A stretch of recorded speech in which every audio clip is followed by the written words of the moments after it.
وفضلت اقول له عشان خاطري ما تزعلنيش، تعالى بس تشرب حاجة وبعدين انزل. بصراحة ما كسفنيش ودخل، بس بعد محايلة جامدة قوي، ودخل عندي في الشقة وقفلت الباب. ما تيجي احكي لكم حكايتي النهاردة، وإن عجبتكم ما تنسوش تعملوا لايك واشتراك في القناة. أنا نسمة، عندي 33 سنة، ما اتجوزتش لحد دلوقتي، قاعدة في بيت طويل عريض وقاعدة لوحدي فيه. مفيش قدامنا غير جاري الأستاذ سمير، وجاري ده محترم قوي وشخصية جامدة جدا، وكنت بحبه من زمان.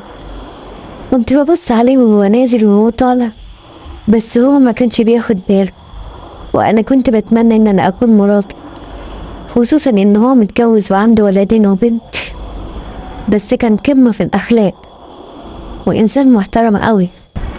بصراحة أنا كنت وحيدة، وكان نفسي حد يمنع عليا وحدتي، لأني كان نفسي أتجوز زي أي ست بتعيش مشاعر حب وأحاسيس. وأنا زي ما قلتلكم أنا ست جميلة قوي وشيك، وكل واحد كان بيتمناني، بس أنا كان نفسي أتجوز الإنسان اللي أنا بحبه، لأني ست حلوة قوي وبحب الحب وبحب الدلع كمان. كان نفسي في شخص كده يدلعني ويهنيني ويمتعني بالحياة. أستاذ سمير ده جارنا، الشقة لازقة في الشقة، كانت أوضة النوم بتاعتي كانت جنبهم بالظبط، وكنت دايما بسمعه هو ومراته وهما مع بعض في السرير. كنت دايما بسمع همساتهم وضحكوا ودلعهم، وكان دايما يطول في العلاقة معاها. كانوا بيقعدوا الساعتين مع بعض، وكنت بقف ورا الشباك كده واسمعهم، لأن الشباك بتاعي مقرب لأوضة النوم بتاعتهم. كنت بسمع كل حاجة بتحصل في أوضة النوم. كنت بتمنى إن أنا أكون مراته، كنت بتمنى إن أنا أكون بدلها في السرير وياه، لأنه شكله جامد قوي من الكلام اللي أنا بسمعه منه ومن مراته. كنت بحس إنها طايرة ومبسوطة قوي معاه من الدلع والاستمتاع اللي هي بتستمتع مع جوزها. وفي أكتر الأوقات كنت بقول يا رب أكون أنا مكانها، أو أكون أنا مراته في يوم من الأيام، علشان أتدلع ويدلعني ويبسطني كده زيها. لحد ما في يوم في نص الليل كده، حوالي الساعة 1 بالليل، قامت خناقة بينهم جامدة قوي، وهو قال لها أنا هسيبلك البيت وأمشي. وفعلا فتح الباب كده وماشي. قمت أنا جارية على الباب وفتحت باب الشقة بتاعتي وناديت عليه وهو على السلم. قلت له يا أستاذ سمير، يا أستاذ سمير تعالى. هو بصراحة ما خجلش مني وقام جاي قال لي نعم. قلت له طب سمعتك انت والمدام بتتخانقوا صوتكم كان عالي. قال لي مفيش، دي خناقة بسيطة كده بس، وانا هنزل تحت بس شوية على ما الجو يروق وهطلع تاني. قلت له طب اتفضل عندي في الشقة. هو بصراحة مرضاش، بس انا قعدت اتحايل عليه وقعدت اقول له عشان خاطري ما تزعلنيش، تعالى بس اشرب حاجة وبعدين انزل. بصراحة ما كسفنيش ودخل بعد محايلة جامدة، ودخل عند الشقة وقفلت الباب وقعدت اتكلم انا وهو ببص في عيني، ودخلت اعمل له حاجة يشرب، وقمت داخلة مغيرة هدومي ولبست حاجة كده خفيفة كانت مرحرحة شوية، كنت واخدة راحتي فيها كده، وحاجة خفيفة كده يعني مبينة جسمي. هو بصراحة كان مكسوف قوي مني، وانا كنت بصراحة بتقرب منه وقعدت اتكلم معاه واقوله انا بصراحة كنت بسمعك انت والمدام وانت في اوضة النوم، كنت بسمع بصراحة كل حاجة بدون قصدي، كنت بسمعك وانت وهي مع بعض في اوضة النوم. بس بصراحة الحاجات دي كانت بتعجبني قوي. هو كان مكسوف من كلامي معاه، بس انا كنت جريئة قوي معاه في كلامي، واني انا ببادله بحاجات كتيرة قوي، مشاعر كتيرة قوي بوجهها له.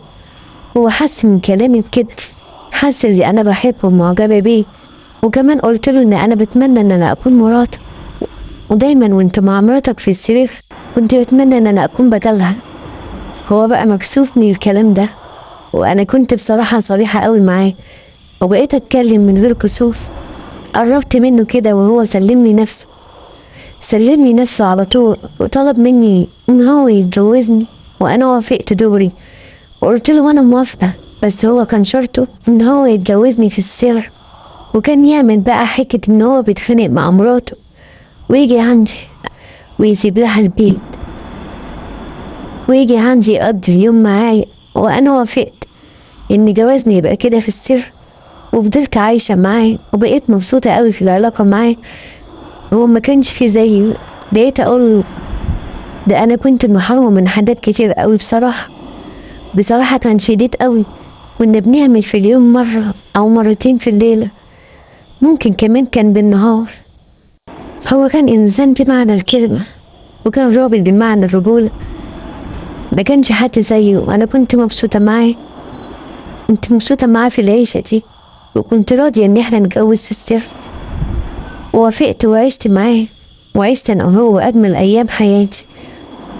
ويقول لي انت طلعتي احسن من مراتي، في حاجات كتير قوي كانت ناقصاني ما كنتش شايفها في مراتي. انت جسمك حلو وبتعملي حركات حلوة قوي عن مراتي، بتطلعيني وبتهنيني. هنفضل كده مع بعض على طول، مش هسيبك ابدا. قلت له وانا كمان مبسوطة معاك قوي، وانا كنت محرومة من حاجات كتير وانت عوضتها لي. انا بحبك من زمان، من اول ما سكنت، بس ما كنتش مبينة علشان مراتك وولادك. قال لي ان لو كنت عرفتك من زمان كنت اتجوزتك، بس انا ما كنتش شايفك لاني كنت مندمج مع مراتي وولادي. بس حصل خير، انا مبسوط معاكي مرتاح. قلت له انا كمان مبسوطة قوي وبحبك قوي، مبسوطة في العيشة معاك. احنا قعدنا كده مع بعض سنة كانت احلى سنة في حياتي، لحد ان في مراته شكت فيه وقالت له انت تعرف واحدة تانية عليا. هو قال لها لا، انا ما بعرفش حد. قالت له لا، انت متغير بقالك فترة معايا، اجيت تعرف واحدة تانية لحد ما مشيت وراه وبقت تراقبه. وفي يوم من الايام شافته داخل عندي في نص الليل، ومن هنا عرفت ان هو بيجيلي.